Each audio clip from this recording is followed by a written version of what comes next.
Anyway, over to Matt, and Matt looked at video games and collaborative learning in a very witty, timely title called Wikigeeks. Which has disappeared now, you'll see. Thanks, Matt. Come back to that. Hi everyone, speaking of accents, you know I got an Irish accent filtered through Glasgow, so good luck with that. I just want to start off by giving a little bit of context in terms of how games fit with social media and vice versa, and also a little bit of background on games and learning, which is really my area. It's pretty obvious that social media as it stands has been used to a great extent by people who are into games. I think I noticed on Twitter just before I got up here that 2 of the top 10 trending topics on Twitter at the moment are both to do with games. And it's a sort of natural home. It seems to me it's a tiny bit nerdy, and people tend to be a little bit more digital literate if they're into games, I suppose. So you get Facebook groups, as you can see on the left. You got tweets, you've got blogs. It's a very sort of densely packed arena. And turning that around, games themselves are getting ever closer integrated with social media as a whole. So you've got games that link up with Facebook. Either you can import stuff from Facebook and that affects the outcome in the game, or you can go vice versa and do simple stuff like post to Facebook whenever you've made some great achievement.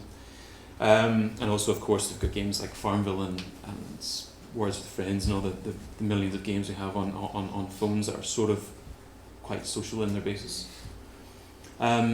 All of the large gaming platforms, so things like Xbox, PlayStation, and on PC, things like Steam, I mean, they come pre-packed with their own social networks. They tend to be closed off, so they're less visible perhaps than something like Twitter, certainly.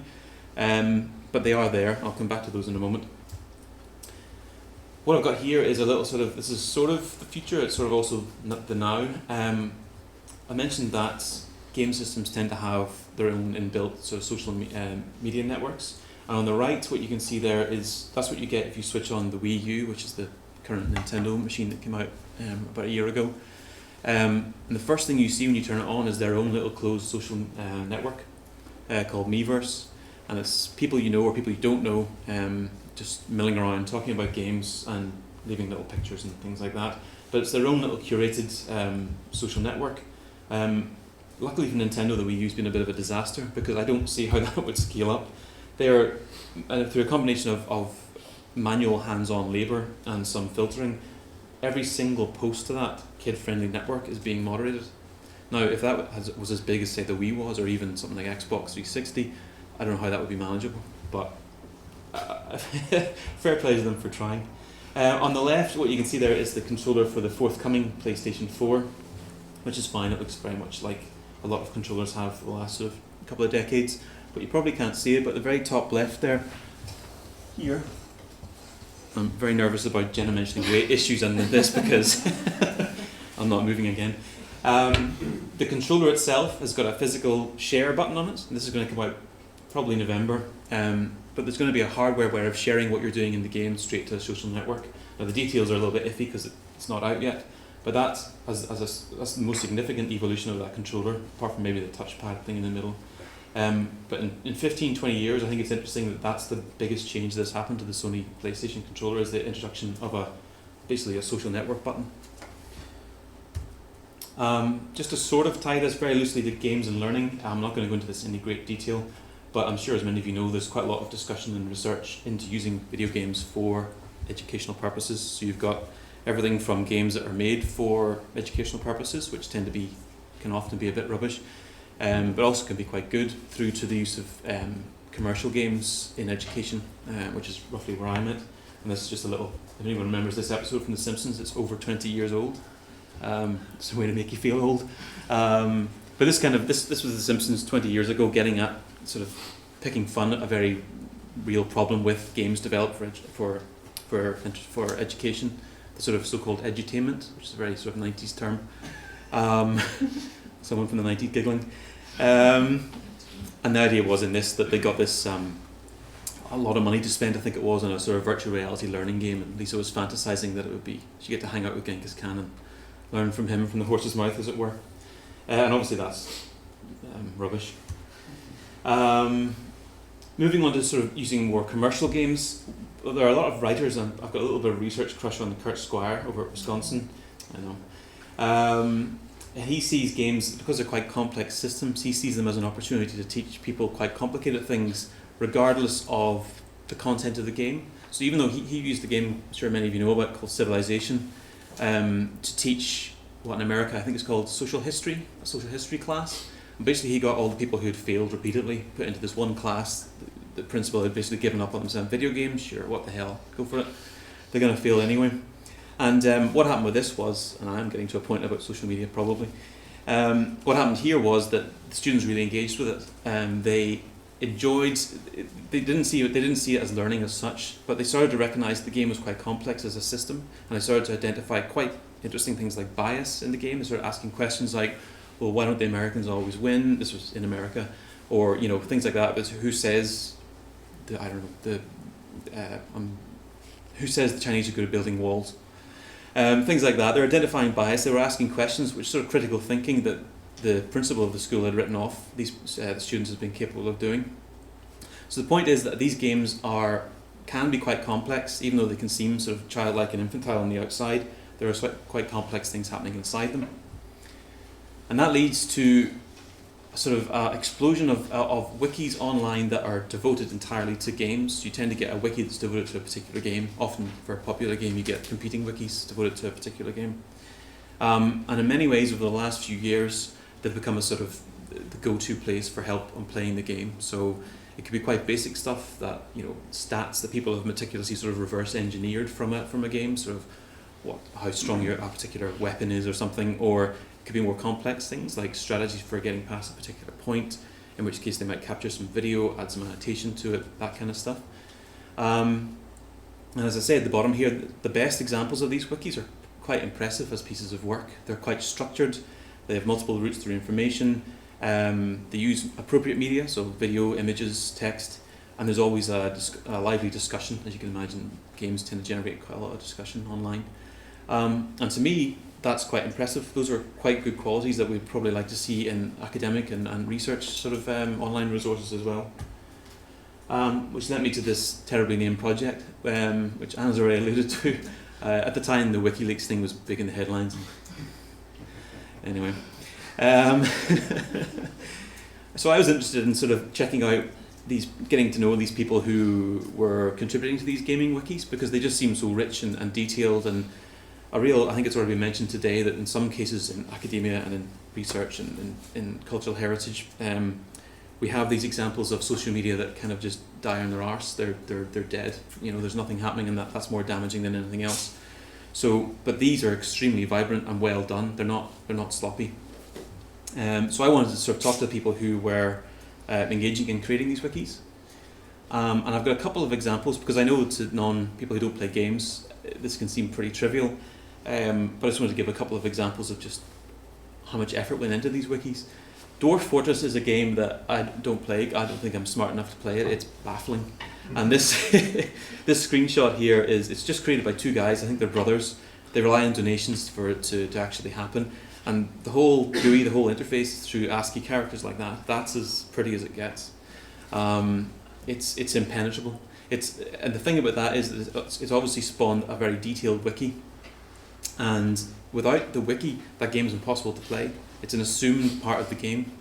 So even though it's a sort of social media adjunct, I mean, I think we've touched on this a little bit already, but things like wikis are perhaps pushing the boundaries of social media, which I'll come back to in a second, but it's relying on social media in a wiki to make the game possible to even be played. So there's actually quite a good article on Wired just a couple of days ago with a journalist sat down and tried to play this bloody thing, and I think she was despairing. But luckily then she eventually found the wiki and she got somewhere with it. So this is just an example of what they've got in there. It's 1,700 articles at the moment. They've got a system for quality assurance that they've sort of set up themselves, which to me is not unlike it, sort of a peer review and a centralized discussion area. And this flowchart, which I had to get permission from the author from, just shows you the detail to which they go. I mean, the flowchart happens to be about how you create a fort that is self-sufficient, which is rubbish. Like, it's trivial, that's fine. But the effort he's gone to, and the fact that it makes sense and is well done, I think is quite impressive. But the main focus of this project, and then people I spoke to predominantly, were playing this game called Dark Souls, which there's no point in going into the actual detail of the game, but it's not as baffling and opaque as Dwarf Fortress. It is a commercial game. It has sold a couple of million units, but it doesn't tell you anything. There's no tutorials. It just dumps you in there. It doesn't give any sense of the lore, of the background material. It doesn't tell you what anything does. It has strange systems in it, like world tendency. So the world, depending on your actions, the world can go a little bit bad or a little bit good, and that will affect the game. But no one tells you how or why. It's a very bizarre game, but because of this lack of guidance, and because in these days games don't come with manuals, it just sort of lends itself to being documented on a wiki. And the main wiki I focused on was the one at wikia.com, which is actually slightly smaller than Dwarf Fortress, which is interesting, but it also features lots of videos and photos, although when I last looked, the last image they uploaded was a picture of someone's cat, which wasn't terribly useful. But it has the usual stuff, discussion forum, chats and blogs. And the material on it, we had a little Twitter chat about this a few weeks ago amongst the scholars, and we all had some issues with sort of, first of all, about getting consent from people. I'm going to come back to that one as well. Getting consent from people on social media, but also who owns this stuff. And I think the wiki is particularly clear. It's on a pretty sensible looking Creative Commons license, but the other stuff, which is where I did my work in the chats and so on, obviously, as you'd expect, isn't actually covered by the Creative Commons license, so I had to be careful there too. I did a couple of different ways of talking to these people. I talked to them first of all in a one-on-one interview, which is what you can see on the right, inside the inside the wiki itself. There's a little sort of chat system. I'll come back to that in a second. Each user of the wiki has a blog, so what I did to do the main bulk of the interviews was line up a series of blog posts that outlined the questions that I wanted them to answer, and then a bunch of people who had already contacted, these were admins on the site, they would come in and answer it at their leisure. And I did try to direct them towards our consent form. I'm aware that Anne's my boss, which is a little bit unnerving having her sitting here, but yeah, and they totally looked at it. That is a serious issue, I think, with all of this stuff, which I'll come back to in the problems, which is the best part of this. The other thing I did was this real-time chat. Again, inside the wiki itself, I had little little tools for online chats, and this was the first guy I talked to, who's called Balagog no Grow Nolob, which is cool. I just call him Balagog now because we're quite close. And that was fun. That was a good way of doing things. And actually, that was the first time I'd interviewed anyone, so it gave me a chance to sort of hone in the questions. You can see my interview script behind there. And nicely enough, you got a transcript at the end, which was quite nifty for the lazy people amongst us, like me. Then I did this. I decided, and Jenna has already talked about holding events in Second Life and recording those. I took it upon myself to do an interview inside a game running on a games console, so on a PlayStation 3. Because in games like World of Warcraft, where a lot of research tends to happen, it's running on a PC, you can just record the output from the video card or use Fraps or something like that. But I took it upon myself to make it complicated and try doing it on a games console. So I squandered my scholarship on a couple of things. Invested wisely, yeah, remember, bosses in the room. On a little piece of hardware to record the output from the PlayStation. Now, this was sort of almost farcical. So the way this worked was, I lined up a person, and I did know them in the real world. I have to admit it was someone I knew already, a colleague. And I said, we're going to do this interview on Wikis, and that was all I really told him in advance. And we arranged to meet online in this game of his choosing, Little Big Planet 2 if you care. And I thought, well, we'll do the interview in there, that's great. Now the obvious problem, or the first problem to anyone who's done any online gaming, and I have to confess I don't do a lot of it, is that the audio output from the PlayStation doesn't include your voice. Because why would you? If you're talking to someone while playing a game, why would you want your voice coming back out of the speakers? So the audio that I was recording in the first instance was him answering and the ridiculous annoying noises coming from the game. So I had to record my audio separately and then dub that over the top, which was just silly. But I'll play a little excerpt, which is embarrassing after the quality of the videos we've seen. I'm only going to show you a tiny bit of this because it's pretty tedious. In this question, I think in this clip I've just asked the question, why don't you think looking at gaming wikis is cheating? It doesn't matter. So kind of, it's specific first. It was some counterintuitive to think that it would be fun to learn about a game from separate text. Anyway, the point about this is it really didn't work. The game was a massive distraction, so you can see. And he rightly points out that I've just died, so he's the one in the jaunty hat running on, and I'm dead. So that was fun. Stop talking. We don't want to hear any more of that ever again. Oh, he's still there. Okay, he's gone. Phew. Right, so there were a number of problems with that, which I'll summarise in a second. It was good fun, but I think it was more of a distraction than anything else. My favourite way of these different approaches was that sort of posting to the blog inside the wiki and letting the administrators respond in their own time, because it worked a little bit like a focus group where you're getting a little bit of feedback off your sort of other people in the room, if you like, but it was happening on their own time. And what was quite interesting was that one of the questions was about, do you think editing a gaming wiki is a worthwhile exercise, in terms of transferable skills, that kind of thing, which happens to be the topic of my PhD, sort of, so I sneaked that in there. And all the respondents were like, oh yeah, sure, yeah, it's great. And then someone came in, God help them, and said, no, this is all nonsense. And he got eviscerated by the other guys. Very eloquently eviscerated, I have to say. So obviously they've learned a lot of good skills from playing games. Some of the other problems I had was that when I got ethical approval from the university, I said everyone's going to be over 18.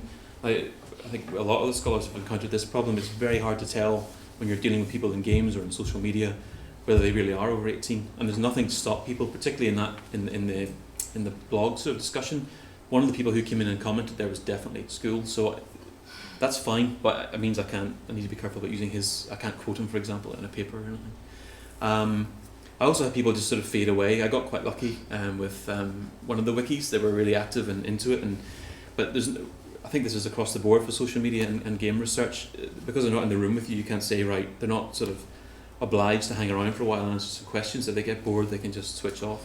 And a few folk did that, but in the end I got some quite good stuff from one of the wikis.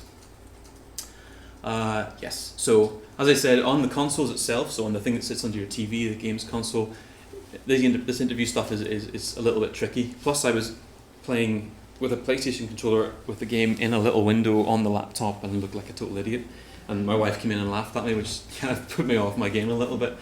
But I think with the next generation of hardware, like the PlayStation 4, I already showed you that it looks like this kind of sharing of video and stuff is going to be in there from the start, so I wonder if it might become easier.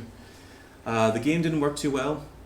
I had some grand ideas about it. I'm sure many of you know about flow theory, sort of, yeah. So you get into this sort of optimal mental state. It's like you're in the zone. So if you're like writing a paper or you're playing a game, you're not really thinking about it, but it's just happening and you're hitting all the high notes. And I kind of thought that if someone was in a flow state while answering questions, I might trick them into being more honest or something. I don't know what I was thinking. It didn't work. That's the key thing. It was just a distraction. But I do think that if you were doing a sort of think aloud style examination of a game, it would work. So if the topic was actually to do with the game at hand, it would work quite well, because people could just be describing what they're doing and why. So I wouldn't give up on it, but I wouldn't do it. I probably wouldn't do it ever again, to be honest. That was after being laughed at, it's not much fun. Just to sum up some results, the guys I talked to, both in terms of the interviews and the online stuff, they're really, really precious about the standards of their wikis, and it's not just to do with what's there, what's missing. They're really passionate about that, but also about grammar and writing style. They would pull people up and correct their grammar, which I thought was awesome, because I love correcting grammar.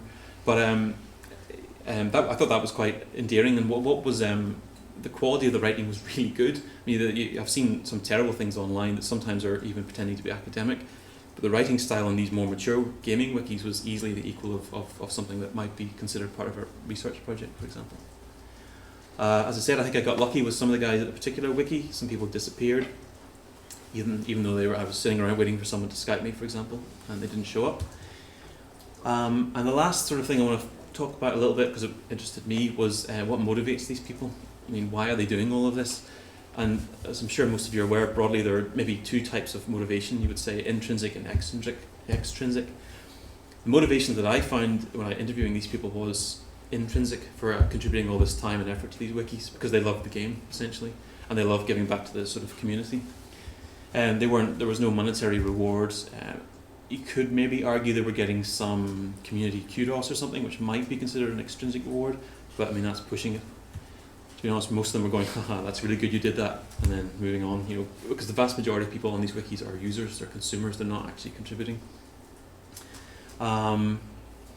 These are quite long and lengthy quotes, just saying that for them it was important that they could get in there and start to improve the wiki. So this guy inherited the Dark Souls wiki that I was looking at, and he thought it was woefully underdeveloped. And you can see he's even quite ashamed of the way it is now. But it was important to him that he get in there and he could make it better. I like this particular quote. One of them said, "This is not a Michael Bay film, things are not shoved into your face." And he's right, because it's, as I say, it's a very opaque game, it's very subtle, and you don't really know what's going on, but he felt that people might be missing out if the lore and stuff wasn't explained to them by means of the wiki. So again, just sort of giving back to the community and loving the game were his motivations. And more of the same, with that guy had a pretty cool picture of himself, which I thought I'd put up. Anyway, and this guy, what was interesting about this guy was that in the earlier interviews I did, the impression I got was that the people contributing to these wikis were really high level players, people who knew the games inside out. And the guy, actually the interview I did in the game, said he didn't contribute to any gaming wikis, he only used them as resources because he felt that he wasn't playing at a high enough level. But actually this guy just does it for the love of the game. He's not an expert player, but he's still devoted to the game, he loves the game and he wants to go in, he does stuff like copy editing, formatting, that kind of stuff. And he was one that said that contributing to the wiki had improved his writing skills. Because I think if any of you who write a lot, if you know, it's, as long as you're writing regularly, it really helps. And he found that just contributing to the wiki, his writing skills had improved. And they recommend that anyone should have a bash at editing a wiki. They thought it was a worthwhile experience. I would say the games are important, and probably there's a huge seam of untapped research in there, because you could say they're just significant. I mean, everyone knows how big a thing games are these days, but they are inherently social. Speaking as a pale boy, it's not just pale boys in their rooms playing games. It's a social engagement. People play online with their friends. My impression from these interviews and some other stuff I've done with focus groups is that people tend to play with people they know in the real world already. They're not really go out there and making friends online, though that does happen. But it is a very social endeavour. And I think if you could somehow harness the enthusiasm these guys have shown for the gaming wikis and direct it towards something more, let's say, worthwhile, then we'd be on to something. But my final point here, this is partly in response to what was mentioned earlier on, these wikis, even the really good ones, aren't about engaging with the masses the way social media tends to be. It's the masses are reading them for sure, but the actual work that's going on is done by a sort of dedicated few. So they kind of, I think, maybe stretch the definition of social media, although there's obviously attendant effects around that. Some of this conversation spills out into Facebook groups and that kind of stuff, and onto Twitter, but by and large they're not that social in and of themselves, the wikis themselves. And in case I haven't embarrassed myself enough, that's what I look like in Dark Souls. Okay. Thanks very much, Matt.